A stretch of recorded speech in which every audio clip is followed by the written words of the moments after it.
రాష్ట్రంలో రెండవ సాధారణ పంచాయతీ ఎన్నికల నిర్వహణలో మూడవ విడత నామినేషన్ ప్రక్రియ సమర్థవంతంగా నిర్వహించాలని జిల్లా ఎన్నికల అధికారి కలెక్టర్ కుమార్ దీపక్ అన్నారు.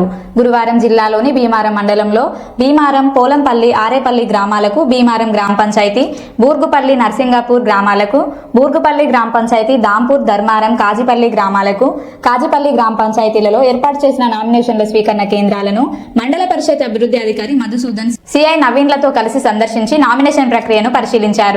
ఈ సందర్భంగా జిల్లా ఎన్నికల అధికారి కలెక్టర్ మాట్లాడారు.